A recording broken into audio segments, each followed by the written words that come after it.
बांधकाम नागा कामगार यूनियन ये जो है संगठन की ओर से आज ये हमारे भारतवर्ष का 26 जनवरी का जो प्रजासत्ताक दिन है वो हम सेलिब्रेट कर रहे हैं।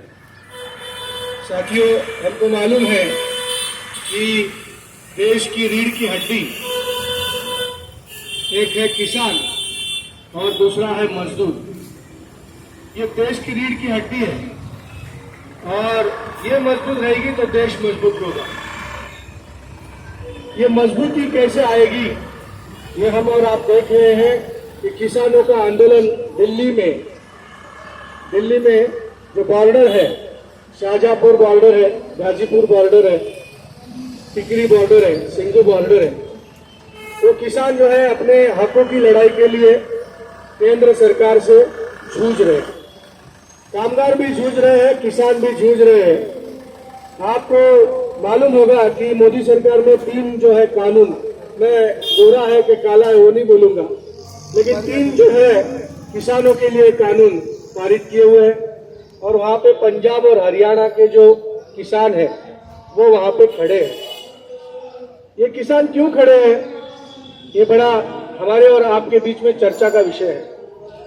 ये किसान 26 नवंबर 2020 को वहां पे बॉर्डर के ऊपर जो है अपना जो विरोध है वो जता रहे। सच में ऐसी क्या बात है कि किसानों को जो है सड़कों के ऊपर, हाईवे के ऊपर आके खड़े रहने की बात क्यों हो रही है, ये हम और आप क्यों नहीं समझ पा रहे।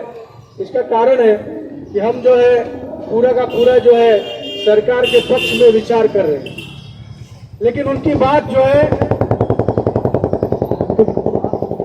पिछले कई दिनों से, कई सालों से जो है एमएसपी को लेकर, जो हम लोग बोलते हैं हमी भाव, वो हमी भाव को लेके वो लोग जो है लड़ रहे हैं। किसान कुछ ज्यादा मांग नहीं रहा है, लेकिन प्रॉब्लम यह है कि हमने जिस सरकार को चुन के दिया हुआ है वो सरकार हमारे से बातचीत करने को तैयार नहीं है। आपने देखा होगा कि 10 राउंड ऑफ टॉक्स, मुझे 10 बार विज्ञान भवन जो है हमारा, जहां पे हमारे कृषि मंत्री बैठते हैं, 11 बार, शर्मा जी ने मुझे करेक्ट कर दिया, 11 बार जो है किसानों के नेता हमारे सरकार से बात कर रहे हैं और बात जो है कहीं पे भी सफलता प्राप्त नहीं कर रही है। सरकार में 10-11 बार जो है बात करने का कोशिश कर रहे हैं, लेकिन किसान एक ही बात के ऊपर अड़े हुए हैं कि एमएसपी का क्या, जो हमारे को हमी भाव मिलना चाहिए वो उसका क्या।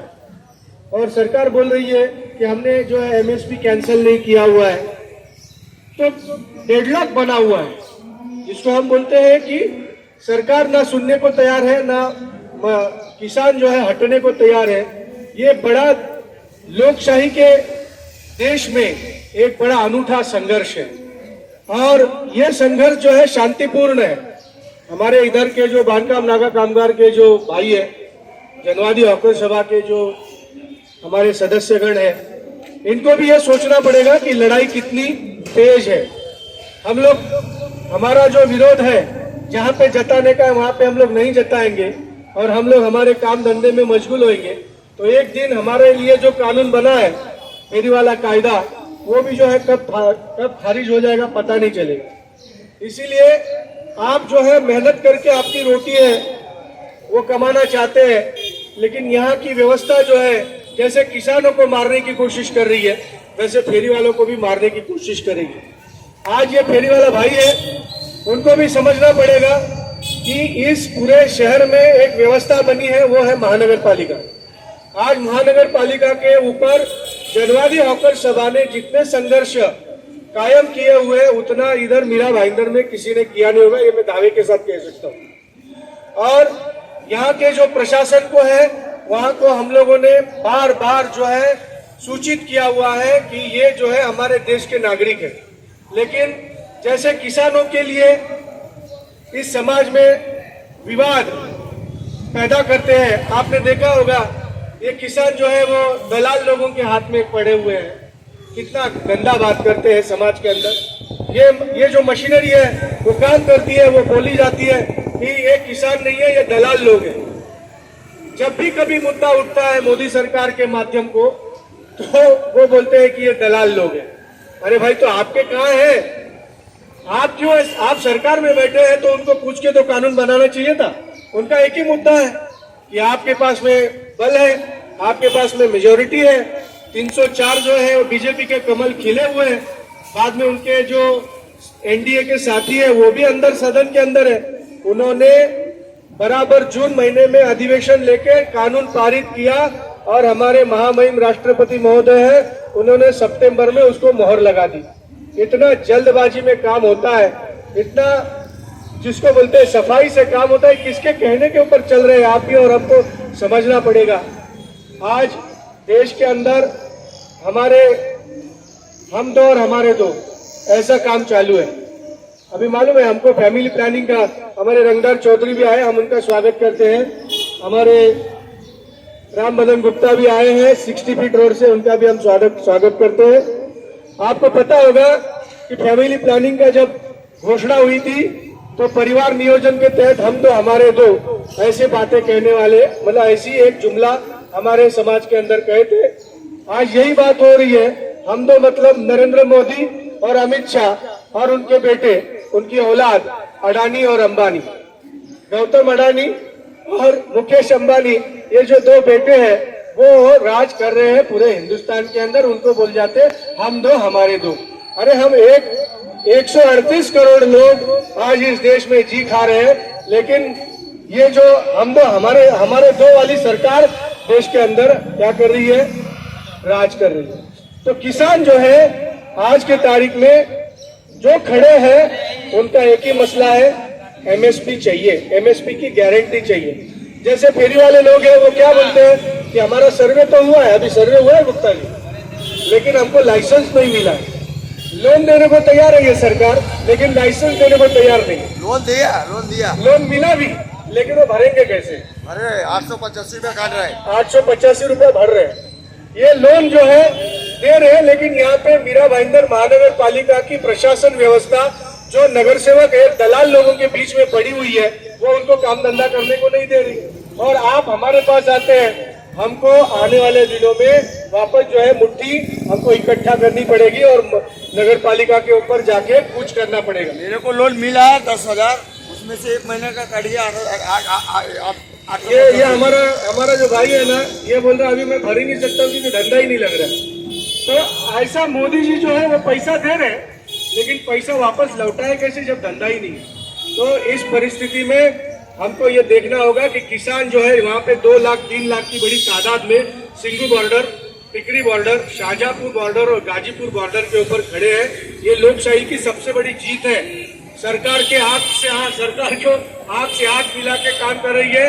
ये क्यों हो रहा है? क्योंकि आज के दिन प्रजासत्ताक दिन हुआ है और हमारे देश को हमने खुद जो है संविधान अर्पित किया हुआ है और इस देश के अंदर हम कायम रखना चाहते हैं, भाईचारा कायम रखना चाहते हैं, समता कायम रखना चाहते हैं और ये जो बंधुता है हमारे बीच में रहनी चाहिए। ये हम लोगों ने तत्व जो है, मूल्य जो है इस देश के प्रति हमने क्या किया है? अर्पित किया हुआ है। ये देश हमारे और आपसे चलता है, लेकिन जब देश के अंदर हमको और आपको पूछने का काम नहीं होता है तो आज किसान लोग खड़े हैं। वो किसान लोगों को, दलाल लोगों का आंदोलन करने की कोशिश की रहे हैं, लेकिन हम वो किसानों को समर्थन करते हैं। जनवादी हॉकर सभा और बांधकाम कामगार यूनियन, वो किसानों का आंदोलन को हम समर्थन करते हैं। कल भी हमारे भाई तो थे, यहाँ पे अभी यातायात मोदी सरकार ने बंद की हुई है, आपको तो पता है, रेलवे जाती नहीं है। हमारे 400 नहीं तो हजारों भाइयों को जब किसानों को नागपुर, विदर्भ, गोंदिया वहां से आने का मौका था तो वहां के टिकट कैंसिल करवा डाले। ऐसे ये सरकार है। ये सरकार को हमको क्या करना है? ठिकाने पे लाना है। तो हम और आपको मिलके जो है फेरी वाला और ये बांधकाम नाका कामगार जो मेहनत करता है, लेकिन उनके हक जो है छीने जा रहे हैं, खाए जा रहे हैं। आप जो है वहाँ पे किसान की खेती करते हैं गांव में और यहाँ पे आके क्या कर रहे हैं? मजदूरी कर रहे हैं। इसका कारण है कि वहाँ पे हम लोगों को आधी रोटी, पाव रोटी भी नहीं मिल रही है और हम लोग इधर आते हैं तो वो भी छीनी जा रही है। ये जो सिलसिला है ये होता है। इसीलिए जो किसान आंदोलन कर रहे हैं वो हमारे लिए और आपके लिए एक क्या है? अनूठा ऐसा हमको सुनहरा अवसर प्राप्त है कि एकता की ताकत क्या होती है। एकता में शक्ति क्या होती है। आज हमारे सरकार का परेड होने के बाद 12 बजे किसान लोग ट्रैक्टर रैली करने वाले हैं। वहां पे 60,000 ट्रैक्टर जाने वाले हैं और बड़े पैमाने के ऊपर ये हिंदुस्तान में अपने मुल्क में आजाद देश के बाद ये किसान लोग अपना मार्च करके दिखाने वाले हैं। सच में 12 बजे आप लोग जाएंगे तो आप उनका जो है संचलन देख लेना। बड़ा शांतिपूर्ण ढंग से सरकार के बाद में ये जनता जो है ये क्या कर सकती है, उसका एक अनूठा मिसाल हमारे और आपके बीच में है। तो ये 3 जो कानून है, ये कानून को रद्द करने का काम हमारे किसान भाई कर रहे हैं। हम उनको पूरा समर्थन करते हैं। कल 26 जनवरी थी, अरे कल 25 जनवरी थी। 25 जनवरी को महाराष्ट्र के महामहिम राज्यपाल किसानों का जत्था अवर, आपने आज अखबार पढ़ा, आलोक अखबार तो पढ़ा होगा, आलोक तो हमारा खबरी बराबर पढ़ते रहता है। आज देख लेना, उसके अंदर हजारों किसान हमारे आजाद मैदान में खड़े हैं, बैठे हैं और महामहिम राज्यपाल उनको देख के गोवा भाग गया और बोलता है कि मेरा पहले से ही कार्यक्रम तय था। जब कंगना रनावत जैसी नचनिया को वो मिल सकता है, उसको टाइम दे सकता है और यहाँ के छुटभैये नेतागण जाके उसके साथ में सेल्फी ले सकते हैं, लेकिन हमारे किसान भाइयों का कहना उसको रास नहीं आया, वो भाग गया गोवा में। अभी गोवा में कौन है मालूम नहीं है, लेकिन महाराष्ट्र के किसान आजाद मैदान में शांतिपूर्ण जो है आंदोलन कर रहे हैं और अपना समर्थन जो है जाहिर कर रहे हैं और महामहिम राज्यपाल भाग गए। आप सोचो, नासिक से नहीं, महाराष्ट्र के अलग अलग बॉर्डर से कोई 2 व्हीलर से आया, कोई 4 व्हीलर से आया और ऐसे किसान जो है हमारे आजाद मैदान मुंबई में आके खड़े हैं और हमारा जो राज्यपाल है उनको समय नहीं है, वो चला गया और उन्होंने हमारे इस महाविकास आघाड़ी के मुख्य जो कर्णधार है शरद पवार ने उनको बोला कि इनको तो कंगना के साथ में ही टाइम मिलता है, हमारे साथ में टाइम नहीं मिलता है। ये खबर आलोक पढ़ लेना कि आज हमारे देश का नेतृत्व क्या है। ये देश के नेतृत्व को पहचानने की जरूरत है और खाली अखबार पढ़ने से नहीं, समाज में ये टकराव की स्थिति आ गई है। हमारा लोकतंत्र जो है उसको बचाने का काम हमारे को करना पड़ेगा। आज इसीलिए इस मंच के माध्यम से आप सभी को गुजारिश करूंगा कि आप में ऊर्जा बहुत है, आप में ताकत बहुत है, लेकिन वो ताकत दबाई जा रही है, उसको कुचला जा रहा है।